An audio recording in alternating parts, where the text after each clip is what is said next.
We're starting off strong with one of my favorite case reports, someone who got pregnant via the GI tract.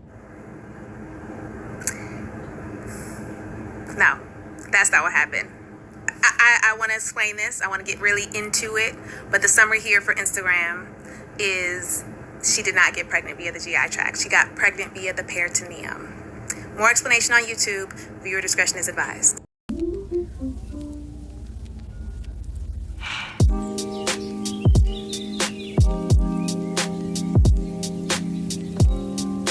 You a child, go ahead and swipe. Don't forget to like and subscribe. Y'all, don't forget to like and subscribe. Thank you guys. I figured I'd come outside for this video. So let's get into this. So the story is, there was a 15-year-old who was born without a vagina. And so, being that she was born without a vagina, she was, for some reason, interested in being active, sexually active. And so she decided to then, instead of doing vaginal things, do oral things to her partner. So I guess she was going, doing the fellatio, the oral action on a partner, and her other partner, a boyfriend or somebody, walked in.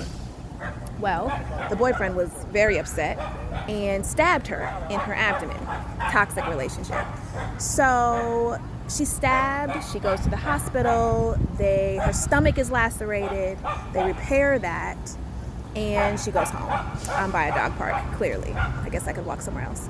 And so she then, 9 months later, is having some significant abdominal pain, belly pain, and is found to be 9 months pregnant.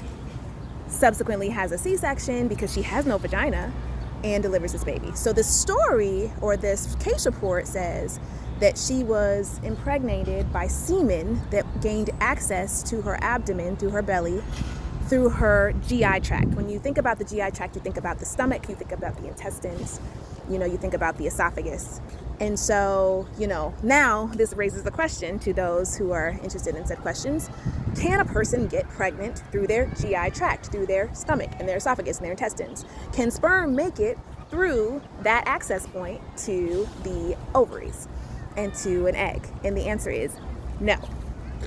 The stomach and intestines are intended to digest. They break down anything that's in there. They will kill, demolish semen if it is in the GI tract. And so, no, that is not what happened. I was not there, but I propose to you all that what happened was, yes, she was stabbed. Yes, her abdomen was open and her peritoneal cavity was open. The peritoneum is essentially a sac of membrane that houses the stomach. It houses the intestines. It houses the liver. It's an open space. And in that same space, check out my illustration, in that same space is the uterus and the ovaries and the fallopian tubes. And so what I think happened was she was stabbed. There was semen on her abdomen, on her belly, and it made it into the peritoneum. It made it into the peritoneal cavity, which then allowed it to swim and find the fallopian tubes. The fallopian tubes actually send out signals because the eggs are released from the ovaries, which are not actually connected to the fallopian tubes. The fallopian tubes release signals that attract the egg, that attract the sperm. And so I think the sperm found its way to the egg, and also the eggs release signals to attract the sperm. I think the sperm swam through the peritoneum and went all up and down the mulberry bush, past the intestines, past the stomach, and found the egg and got into the fallopian tube and got into the uterus, and where she was able to, get implantation of the embryo that way. So no, not GI tract access, but instead peritoneal cavity, abdominal access to the ovaries in order to then become impregnated. She's lucky it wasn't an ectopic, a pregnancy outside of the uterus. So, this baby was almost immaculately conceived, except for the fact that she was doing some stuff that, anyway, that's neither here nor there. I just want you to know, it's a bee. I just want you to know that that's not how this goes down. Your stomach cannot transmit, or nor can your intestines, sperm to any place that can then lead to impregnation.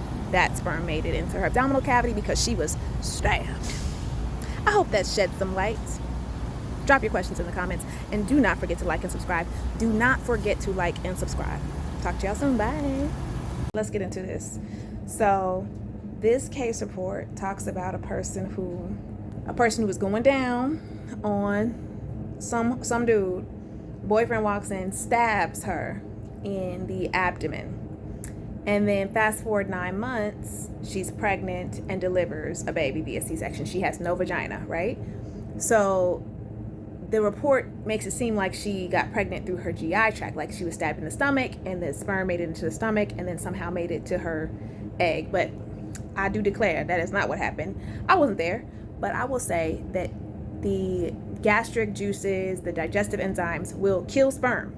So we don't have to worry about the ingesting of semen and impregnation. What I propose happened is that she was stabbed in the abdomen. The sperm made it into her peritoneum, which is inside of the abdominal cavity. So not in the stomach or intestines, but in the space around the stomach and intestines, and was able to travel down and get to the ovary and to the egg and, impregnate her that way. I mean, yes, sperm can swim through the peritoneum because it's kind of an open space. I mean, think about it. There's, intestines around, there's the spleen is there, the liver is there, but it's kind of an open space and just some fluid and stuff.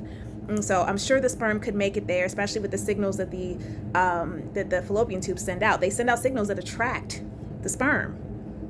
That's how they get there. So all my hand gestures, but I'm just saying that no, she did not get pregnant through her stomach or her intestines.